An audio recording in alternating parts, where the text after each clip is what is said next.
கர்த்தர் நாமத்துக்கு ஸ்தோத்திரம். இந்த நாளிலே ஞாயிற்றுக்கிழமை அப்போது நடந்த சம்பவத்தை இப்போது வேதம் மூலமாக சில காரியங்கள் நம்ம கற்றுப்போகிறோம். பவுலே சொல்றார், உயிர்த்தெழுந்து இல்லாவிட்டால் நம்முடைய விசுவாசம் வெறுதா.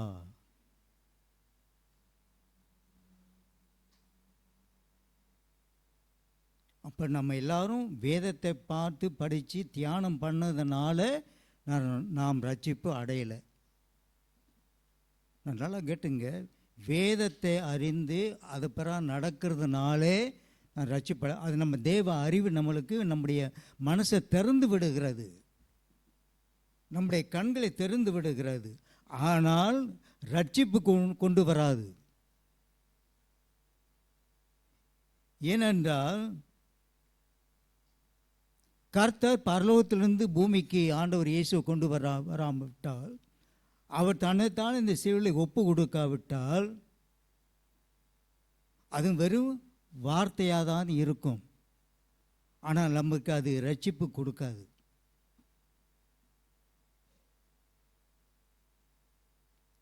அப்போ அந்த உயிர்த்தெழுந்த ஆண்டவர் இயேசு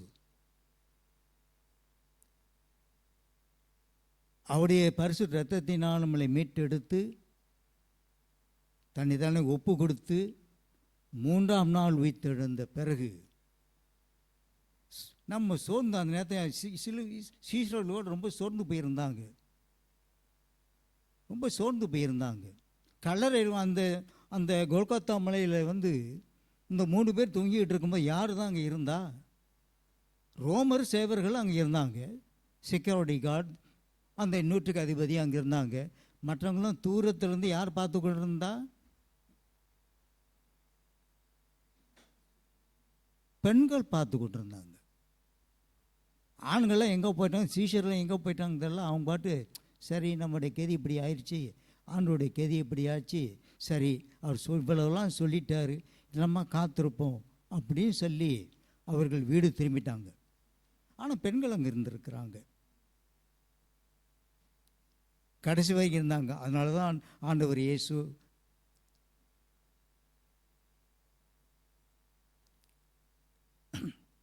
யோனா உன்னுடைய தாயை பார், அங்கே இருந்ததுனால. அப்போ அவங்க இல்லாமல் இருந்திருந்தா அந்த வார்த்தை கூட ஆண்டவர் இயேசு சொல்லியிருக்க மாட்டார்.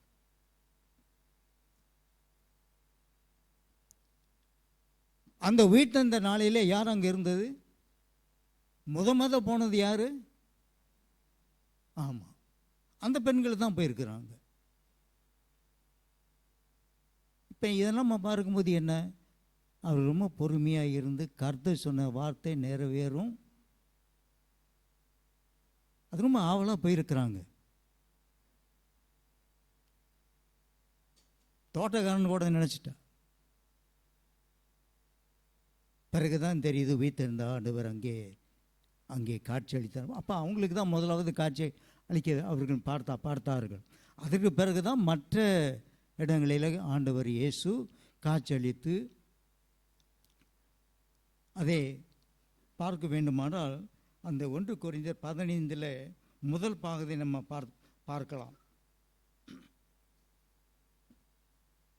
5வது வசனம், 1 கொரிந்தியர் 15:5, கேபாவுக்கும் பின்பு 12க்கும் தரிசனம் 11 வரைக்கும். ஆமாப்பா, ஒருத்தன் எங்கே போயிட்டான்? சரி, எங்கே போயிட்டான்னு ஒருத்தன்? யூதாஸ் எங்கே போயிட்டான்?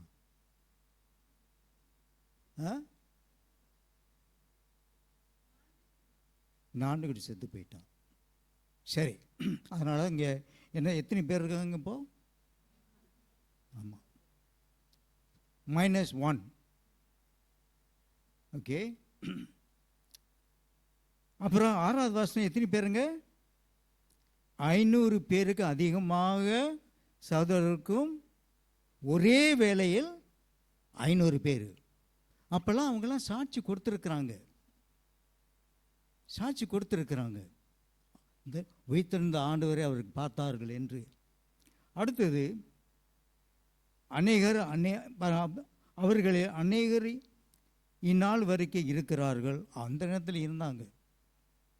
ஓகே, சரி. அப்புறம் 7வது வசனத்தின் பேர் இருக்காங்க. யாக்கோபுக்கும் அதன் பின்பு அப்போஸ்தலருக்கும் தரிசனமானார். அப்போ 40 நாள் ஆண்டவர் இயேசு உயிர்த்தெழுந்த நிலையிலே இருந்திருக்கிறார். தரிசனமாகி கொண்டிருக்கிறார். அவருக்கு இப்போது புது சரீரம் கொடுக்கப்பட்டிருந்ததினாலே அவரால் காட்சி அளிக்க முடியும், மறந்து கொள்ளவும் முடியும். ஒருத்தன் பயந்து போயிட்டான், பிசாசு வந்து அந்த நடுக்கடல் நடந்து வரும்னு சொல்லிட்டு. அவன் உண்மையாக அழுந்து போயிட்டான் பாருங்க. இப்போ நம்ம கூட திடீர்னு காய்ச்சல் இருந்தால் நம்மளுக்கும் உயிராக இருக்கும்னு நமக்கு தெரியாது பாருங்க.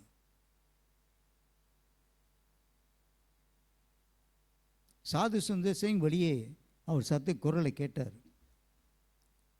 பவுல் டெமாஸ்கு பட்டணத்துக்கு குரலை கேட்டார், வெளியே பார்த்தார். இப்போது கர்த்தர் தொடர்ந்து கிரியை செய்து கொண்டு தான் இருக்கிறார். தரிசனம் மூலமாக, சொற்பனம் மூலமாக கர்த்தர் வெளிப்படுத்தி கொண்டு தான் இருக்கு. ஏனென்றால் அவர் ஜீவனுள்ள தேவன். தரிசனம் ஆகிக்கொண்டு தான் இருக்கிறார். மக்கள் ரட்சிப்படைந்து கொண்டு இருக்கிறாங்க. ரொம்ப கடினப்பட்ட இருதயங்களெல்லாம் தொடுக்கிறார். அதற்காக நம்ம ஜெபம் பண்ணி கொண்டிருக்கிறோம். இவர்களெல்லாம் தேவன் ராஜ்யத்திற்குள் வர வேண்டும் என்று நாம் ஜெபிக்கிறோம் பாருங்க.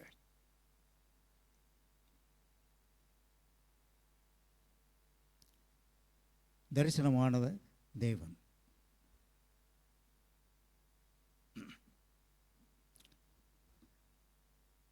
மரணத்துடைய அதோடைய வல்லமையை முறியடித்தவர் ஆண்டவர் இயேசு. அதான் போட்டிருக்கு, அவருடைய முதல் கனியாக ஆண்டவர் இயேசு. அதை மட்டும் எடுத்து கவனிக்கும் போது நீங்கள் அடிக்கடி இதை நம்ம பார்க்கறது இல்லை. மத்தேயு எழுதின சுவிசேஷம் அதில் அதை எடுத்து பார்ப்போம். மத்தேயு 28 52 நம்ம இதை பார்த்துருக்கோம். மறுபடியும் நம்ம ஞாபகப்படுத்திக் கொள்வோம்.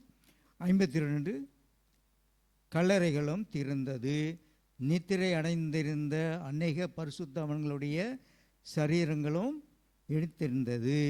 அவர் உயிர்த்தெழுந்த பின்பு இவர் கல்லறைகளில் விட்டு புறப்பட்டு பரிசுத்த நகரத்தில் பிரவேசித்து அநேகருக்கு காணப்பட்டார். அப்போது ஆண்டவர் அங்கே சிலுவையில் மரித்து தன்னை ஜீவனை விடும்போது இன்னொன்று காரியம் பாருங்கள். அந்த வேதத்தை பாருங்கள், ஜீவனை விட்டான் போட்டிருக்கிறது, ஆவியை விட்டான் போட்டிருக்கிறது, ஒப்பித்தான் போட்டிருக்கிறது. ஆனால் ஆண்டவர் செத்து போயிட்டாரு அப்படின்னு போட்டிருக்குது எங்கேயாவது? இப்போ நம்ம வாய்த்திருந்த ஆண்டவர் இயேசு உயிர்த்தெழுந்தார், மரணம் அடைந்தார் சொல்லலாம். ஆனால் வேதத்தை எடுத்து பார்க்கும்போது அவர் ஜீவனை விட்டார். இப்போ நம்ம போய் யார்கிட்டையும் சொல்லாமல் நல்லா தான் இருந்தார், ஜீவனை விட்டாருங்க அப்படின்னு சொல்லுவோம். போய் எப்படி சொல்லுவோம்? நல்லா தான் இருந்தார், திடீர்னு செத்து போனார். அந்த வார்த்தை செத்து போனாருக்கு வந்து நமக்கு தான் பயன்படுத்தணும் தவிர ஆண்டவர் இயேசுக்கு நம்ம பயன்படுத்த மாட்டோம். கவனிச்சிங்களா? அதில் ஒன்று, இப்போ ஆண்டவர் இயேசு சொல்லும்போது அவர் செத்து போனார்னு சொல்லலை. ஆனால் நித்திரை அடைந்தார், நம்ம நித்திரை அடைந்தவர்கள் போட்டு கிறிஸ்துக்குள் மரித்தவர்கள் நித்திரையை அடைந்திருக்கிறார்கள். அங்கே போது சொல்லும்போது ஒரு கிறிஸ்தன் செத்து போனால் கூட அங்கே அவர் செத்து போனார் கூட சொல்ல மாட்டோம், நித்திரை அடைந்திருக்கான்னு சொல்லப்பட்டிருக்கிறோம். அப்போ நித்திரை அடைந்திருக்க நமக்கு சொல்லப்பட்டிருக்கிறது, அவர் ஜீவனை விட்டார் அப்படின்னு வேதத்தில் சொல்லப்பட்டிருக்கிறது. அப்போது ஆண்டவர் இயேசு தன் ஜீவனை விடும்போது கல்லறை திறந்திருக்கிறது. இதை பற்றி இந்த ஒரு இடத்துல தான் பார்க்குறதோட மற்ற இடத்துல அந்த உயிர்த்தெழுதல் காட்சியை காணும். திடீர்னு அடக்கம் பண்ணப்பட்ட கல்லறை எருசலேம் இருக்கிற கல்லறையில் திறக்க ஒரு சிலர் தான் திறந்துருக்கு. அதுன்னு தெரியல, எல்லா கல்லறையும் திறக்கிறது. எல்லா கல்லறையும் திறந்தா என்ன ஆகிருக்கும் நினச்சி பாருங்களேன். கலரெல்லாம் எல்லாம் நடந்து வரான் எருசலேம் பட்டணத்துக்கு. எப்படி இருக்கும் காட்சி? நீங்கள் போய் அவனை போய் கட்டி அனுப்பிங்களா, ஓடி போவீங்களா? வேணா 2 வருஷத்துக்கு முன்னே அடக்கம் பண்ணி இவர் இந்த நேரத்தில் வந்து மனுஷன் யார்? அது மேலே எருசலேம் பட்டணம் நடமாடி இருந்திருக்கிறாங்க. ரொம்ப விவரமாக அதை சொல்லலை. Look at that passage. அது ரொம்ப இடத்துல சொல்லப்படலை, இந்த இடத்துல அது சொல்லப்பட்டிருக்கிறது. ரைட்? அவர் உயிர்த்தெழுந்த பின்பு இவர்கள் கல்லறை விட்டு புறப்பட்டு பரிசுத்த நகரத்தில் பிரவேசித்து அநேகருக்கு காணப்பட்டார்கள். திரும்பி கல்லறைக்கு போனாங்களும் ஒன்று வரல, தெரியல. மறைஞ்சிட்டாங்களோ அதுவும் தெரியல. ஆனால் மற்றவங்க பார்த்துருக்குறாங்க. அப்போ இது உயிர்த்தெழுதலுக்கு அடையாளம். மெய்யாகவே இந்த உயிர்த்தெழுந்தல் நடக்கிறது. ஆண்டவர் இயேசு வரும்போது கல்லறைகள் திறக்கப்படும். ஆத்துமா இருந்த இடத்துல இருக்கிற பரிசுத்த அந்த பிரசன்னத்தில் ஆண்டவர் இருக்க பரிசுத்த இடத்துலேருந்து வருகிற ஆத்மா பூமியில் இருந்து எழும்புகிற சரீரம், புது சரீரமே எழுப்பப்படும். புதிய சரீரம் எழுப்பப்படும். அது ஒன்று சேர்ந்து அது ஒரு ஜீவன் உள்ள ஆத்மா தான் சொல்ல முடியும்.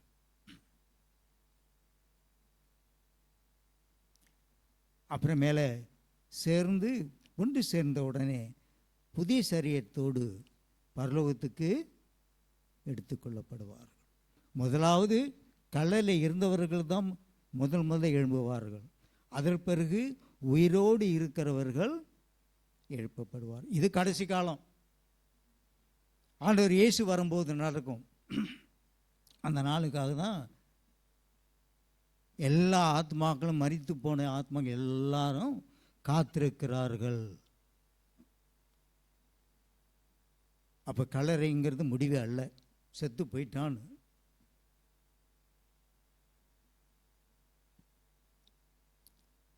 நித்திரை அடைந்தவர்கள் உயிர் பெற்று எழுந்து வருவார்கள்.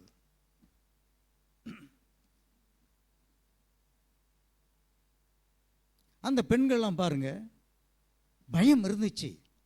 விடிய காலில் போகிறாங்க. ஆனாலும் அவருக்கு மனசில் ஒரு சந்தோஷம் இருந்துச்சு. அந்த வேகத்தோடு தான் அந்த பார்த்த காட்சியோடு பார்த்த உடனே இதை ஒரு அறையில் இந்த 11 பேர்கள் உட்கார்ந்திருக்கும்போது அந்த செய்தியை போய் சொல்லுவார்கள். அப்போ தான் அவர்களுக்கு உடனே ஓடி போய் பார்க்குறார்கள். அங்கே கல்லறை காலியாக இருந்தது. அப்போ தெய்வ தூதன் கூட ஆரம்பத்துக்கு போன பெண்கள் இடத்துல காட்சி அளித்து, நீ என்ன தேடுற, யாரை தேடுற?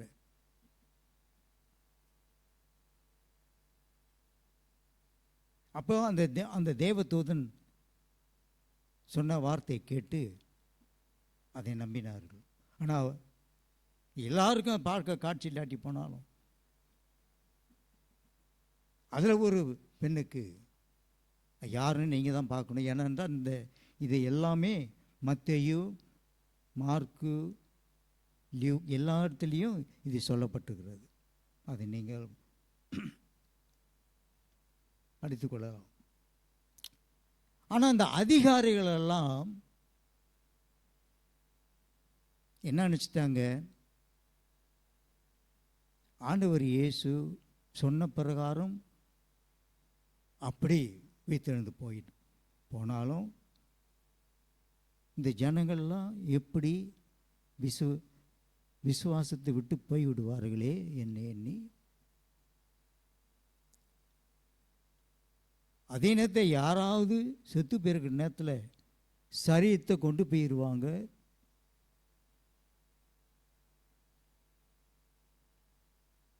அப்போ அந்த அதிகாரி என்ன பண்ணாங்க? ரோமர்கிட்ட போய் அவர்கள்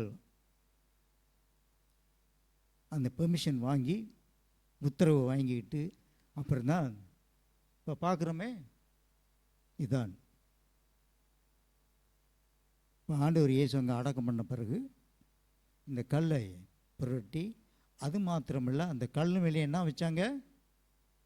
ஒரு முத்திரை, சீல் வச்சுட்டாங்க. சீல் வச்சுட்டாங்க. அப்போ யாரும் திறக்க முடியாது. அது மாத்திரமில்லை, அங்கே சேவகர்கள் அங்கே இருந்திருக்கிறாங்க. அவங்களுடைய பொறுப்பு என்ன? அதை யாராவது வந்து நல்லா தூங்குற நேரத்தில் திறந்து உள்ளுக்குள்ள சரீரத்தை, ஆண்டவர் இயேசு சரீரத்தை கொண்டு போயிடுவாங்கன்னு சொல்லி சீல் வச்சுட்டோம். ஆனால் ஆண்டவர் தெய்வத்துவம் என்ன பண்ணிட்டாரு? ஆண்டவர் என்ன பண்ணார்? இந்த கல்லை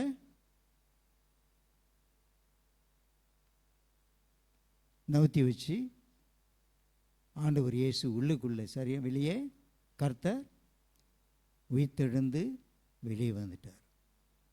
இந்த காட்சியை பார்த்தோன்னே இந்த சேவகன்லாம் எப்படி இருக்கு? உண்மைக்கு பார்க்க போனால் இந்த சேவகன் தான் முத ஆண்டவர் இயேசுவை பார்த்துருக்கான். சேவகன் தான் முத பார்த்துருக்கானுங்க.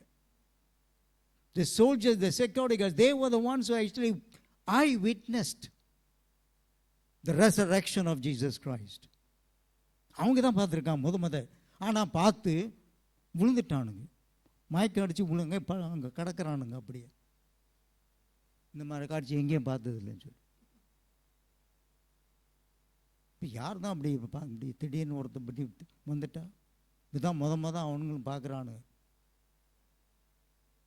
கல்லையிலிருந்து வந்தவர் காட்சி அளித்த உடனே, இது பல ரொம்ப கதையெல்லாம் இருக்குது பாருங்கள். செத்தவன் வந்து மோட்சையில் போட்டிருப்பாங்க, திடீர்னு எந்திரிச்சு பார்ப்பான். அந்த நேரத்தில் ஒருத்தன் அவங்க இருந்துக்கிட்டு தான் என்ன இருக்கும், அவனுக்கு அலட்டிலேயே அவன் மயக்கடிச்சு அங்கேயே விழுந்துருவான்.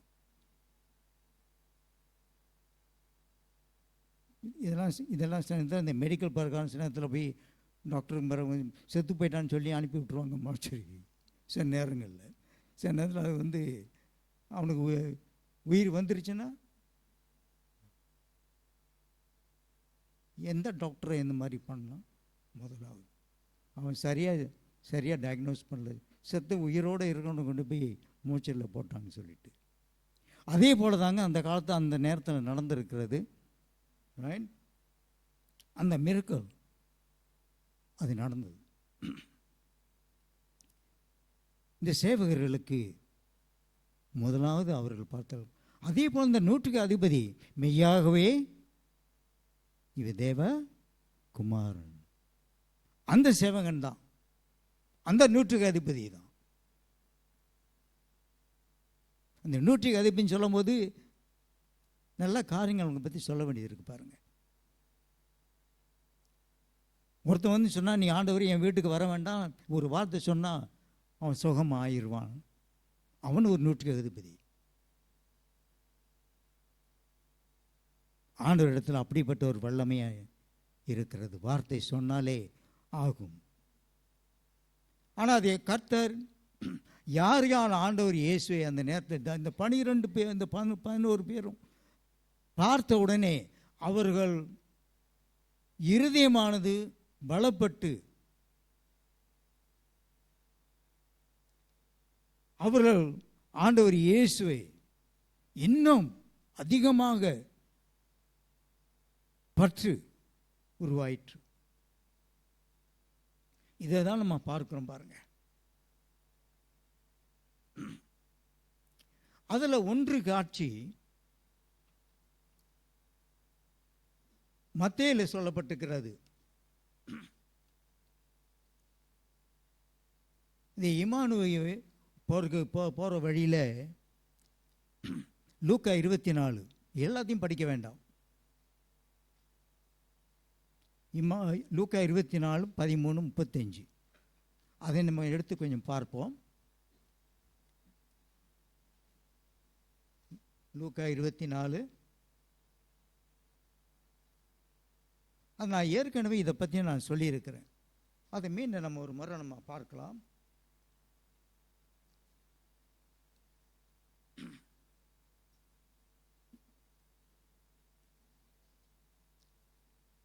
எல்லாம் கேள்விப்பட்டு வீடு திரும்புகிற வேலையில் இந்த 2 பேர்கள்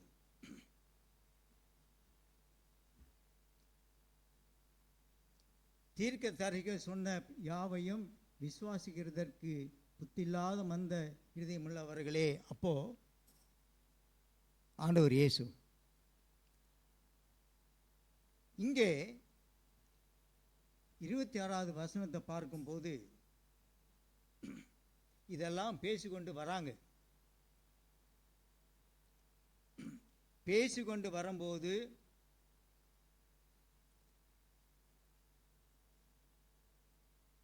முப்பதாவது வசனம், அவர்களோடே அவர் பந்தியில் இருக்கையில் அவர் அப்பத்தை எடுத்து ஆசீர்வதித்து அதை பிட்டு அவர்களுக்கு இதுவரைக்கும் ஆண்டவர் அவர்களோடு இருந்து பேசி கொண்டு வந்திருந்தது.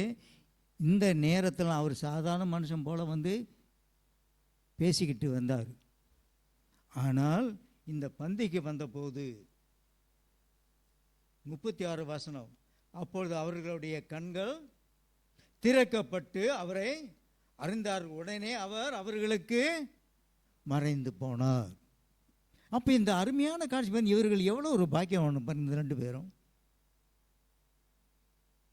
போய்கிட்டு இருக்கு, வழியில் துக்கத்தோடு போய்கிட்டு இருக்காங்க. இப்போ ஆண்டவர் இவர்களுக்கு காட்சி அளித்து இப்போ இவர்கள் இந்த 2 பேரும் என்ன செய்வாங்க? இவ்வளவும் அறிந்துகிட்ட பிறகு ஆண்டவர் நம்ம இடத்துல பேசும்போது அவருடைய பிரசன்னத்தை நம்மளால் உணர முடியுதே. We actually felt the presence of God while Jesus was with us. அதே அவர்கள் உணர்றாங்க பாருங்க. நம்முடைய இருதயம் நமக்குள்ளே கொழுந்து வெட்டி எரியவில்லையா? அதே தாங்க நம்ம வந்து இந்த நேரத்தில் உணரணும். ஏனென்றால் உயிர்த்தெழுந்த ஆண்டவர் நம்மோடு இப்போது இருக்கிறார். அப்போ காட்சி அளித்தார்.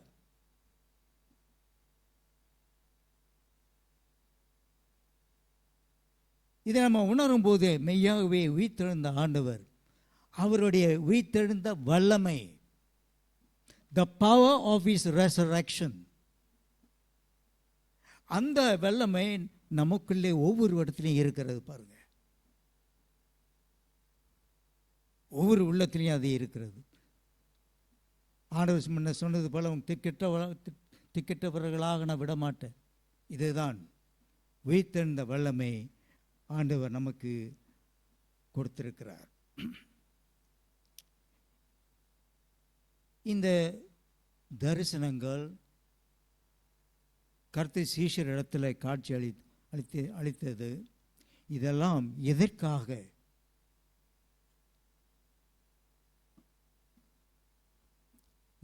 இந்த 4 சுவிசேஷ நூல்களும் ஒரே ஒரு முக்கிய காரியத்தை தான் சொல்லுகிறது.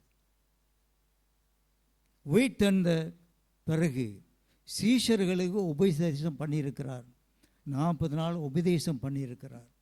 இது சில கடைசி வார்த்தைகள். மத்திய 28, 16, 20 ஒருத்தர் எடுத்து வாசிங்க.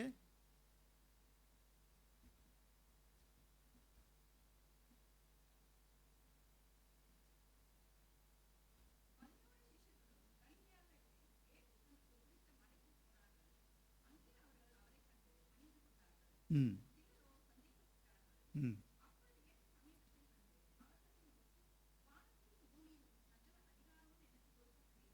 ம்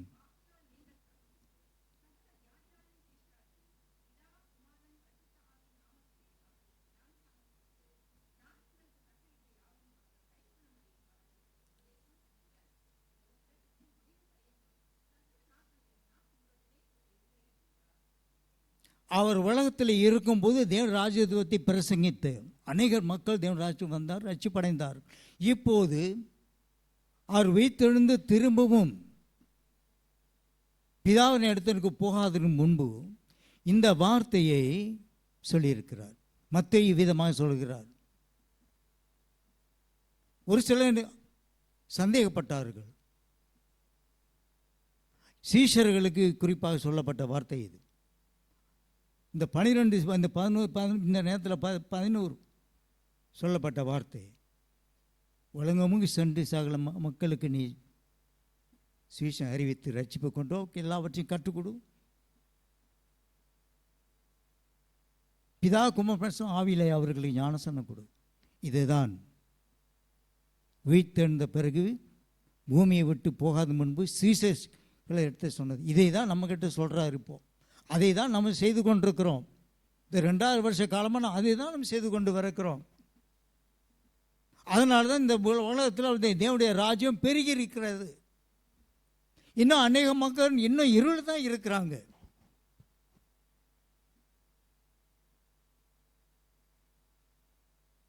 அப்போ ஆண்டவர் என்ன சொல்கிறாரு? என் மூலியமாக நீங்கள் ரட்சிப்படைந்தீங்க, உங்கள் மூலமாக அநேக மக்களுக்கு ரட்சிப்பு உண்டாகணும்.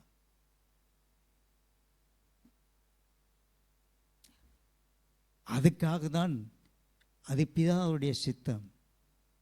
பிதாவுடைய சித்தத்தை நிறைவேற்றி இப்போ அவருக்கு சிங்காசனத்தில் அமர்ந்திருந்து நமக்காக காத்திருக்கிறார், சபைக்காக காத்திருக்கிறார். அது எப்போ? இன்னும் கொஞ்சம் காலத்துக்கு பிறகு.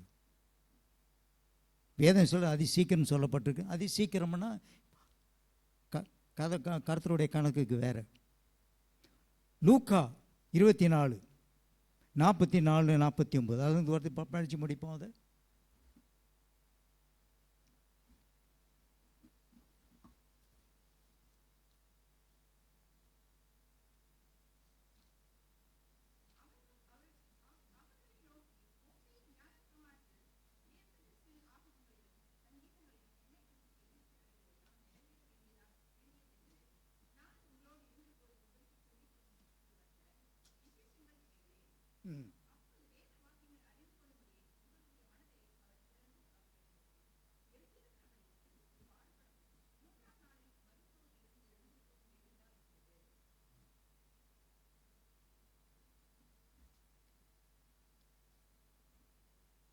நாற்பத்தி 47வது வசனம்.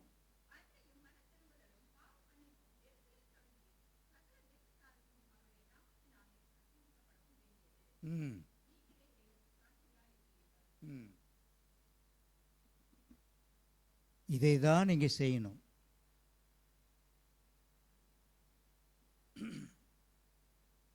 அன்றியும் look at verse 7, look at verse 47. அன்றியும் மனம் திரும்புதலும் பாவ மன்னிப்பும் எருசலேம் எருசலேம் எருசலேம் தொடங்கி சகல தேசத்துக்கும் அவர் நாமத்திலே பிரசங்கிக்கப்பட வேண்டும். அதே தான் அப்போஸ்தலர் நடபடியிலே 1ஆம் அதிகாரம் 8வது வசனம் சொல்லுகிறது. யோவானுக்கு எழுதின சுவிசேஷத்தில் யோவான் என்ன சொல்றாரு அதை குறித்து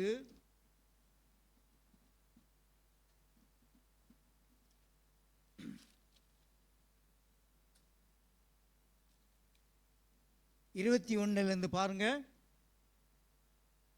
இயேசு மறுபடியும் யோவான் 20, 21, 23.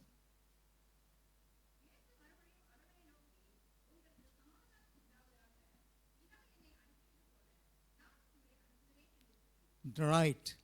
பிதாவே என்னை அனுப்பினது போல உங்களையும் அனுப்புகிறேன். Which means God is going to empower every believer, every disciple.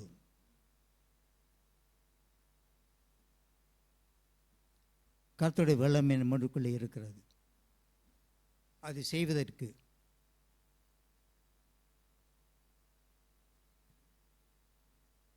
அதுதான் நம் கர்த்தர் நம்ம இடத்துல எதிர்பார்க்கிறார். நான் இவ்வளவு நான் சொல்லியிருக்கிறேன், ஆனால் நீ என்ன எனக்காக நீ என்ன செய்ய போகிற, என்ன செய்கிற? உன்னுடைய வாழ்க்கையில் எது முதல்?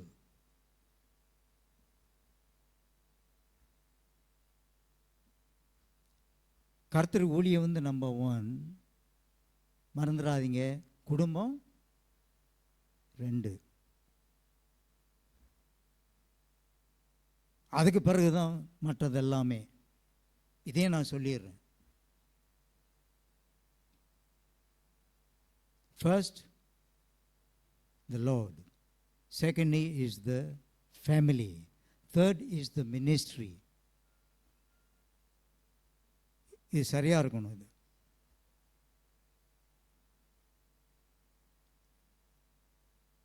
இதுதான் ஆண்டவர் இங்கே. அதற்கு பிறகு 22வது வசனம் என்ன சொல்லப்பட்டிருக்கு பாருங்க. அவர் மேல் ஊதி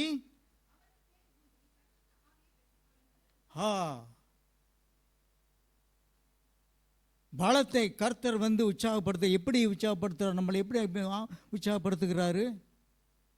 ஆவியை ஊற்றுகிறார். ஆனால் இந்த இதெல்லாம் பரலோகத்துக்கு போதுமை சொல்லுகிறார். மற்ற காரியத்தை ஒன்று சொல்லாமல் இதை தான் முக்கியப்படுத்தி சொல்லுகிறாருங்க. What must the church do? What is the priority of the church? அதுதான். ஆனால் இந்த யோவான் கடைசி பகுதியில் எடுத்து பார்க்கும்போது பீட்டரை பிடிச்சிக்கிறாரு. பேதுரு, மூன்று வேளை சேவல் கூதாது பண்ணி நீ மறுதல் அழிச்சிட்ட. கெத்செமனே தோட்டத்தில் அவசரப்பட்டு அவன் காதை அறுத்து விட்ட. நீ இப்போ என்னுடைய ஆடுகளை நீ மேய்ப்பியா?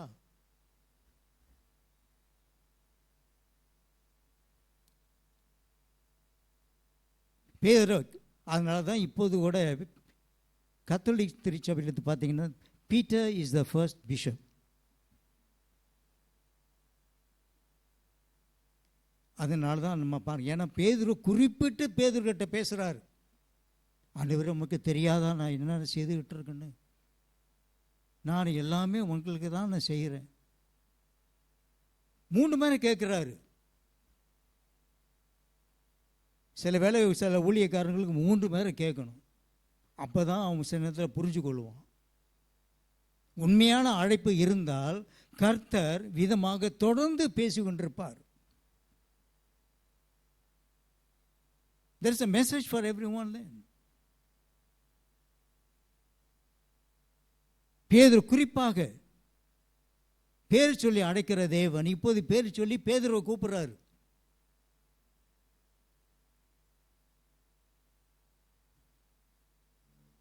என்னுடைய ஆடுகளை மேய்ப்பாயா? ஆண்டவரே, அவன் எவ்வளவு ஊழியம் செய்கிறது, எவ்வளோ பாடுபட்டிருப்பான்.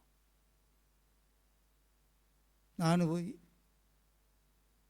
இதே வரப்ப நாட்களில் வந்து இந்த சீஷர்கள் பட்ட பாடுகளை பற்றி பேசினவங்க என் மனசில் இருக்குது. சீஷர்கள் இந்த 12 அப்போஸ்தலர், ஏன்னா மத்தாயஸ்ங்க பிறகு ஒன்று வருவார், சீட்டு போட்டு அவர் பேரில் விடும். இந்த 12 பேர்கள் உலகமெங்கும் சென்று, உலகமும் சென்றேன்னா இந்த known world at that time. அதற்கு பிறகுதான் உலகம் பரியந்தமும் கர்த்தர் உடைய ஊழியம் தொடர்ந்து நடந்து கொண்டிருக்கிறது. வீட்டிருந்த ஆண்டவர் இப்போது கூட பேசிக்கொண்டுதான் இருக்கிறார். சபைகளை உருவாக்கி கொண்டிருக்கிறார். அவருக்கு வேண்டிய ஊழியக்காரர்களை அவர் தொடர்ந்து பேசிக்கொண்டிருப்பார். நீ என்னுடைய ஆடுகளை மேய்ப்பாயா? அப்படி கேட்கிற மனுஷன்தான் ஆண்டவரே ஒப்பு கொடுப்பான். கர்த்தர் தாமே இந்த ஈஸ்டர் நாளிலேயே இந்த உலகம் முழுவதும் இருக்கிறான் விசுவாசிகள் இந்த நேரத்தில் கூட ஒப்பு கொடுக்க மாட்டார்களா? கண்டிப்பாக ஒப்பு கொடுப்பார்கள். ஜெபம் செய்வோம்.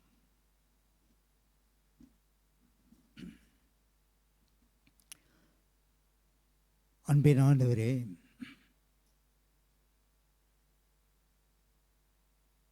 எங்க மத்தியில் இருக்கிறவரே, உம்முடைய உயிர்த்தெழுந்த வல்லமை எங்களுக்குள்ளே நீ வைத்திருக்கிறேன்.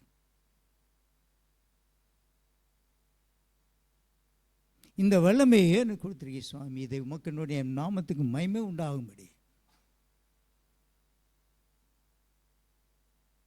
உம்முடைய நாமத்தை கனப்படுத்தபடியாகவும் கிறிஸ்துக்குள் சமாதானத்துடன் மகிழ்ச்சியுடன் ஜீவிக்கிறதற்கும் உமக்கு ஊழியம் புரிவதற்கும் இந்த உயிர்த்தெழுந்த வல்லமை எங்களுக்கு கொடுக்கப்பட்டிருக்கிறது. ஸ்தோதரிக்கிறோம் ஆண்டவரே, ஸ்தோத்திரம்.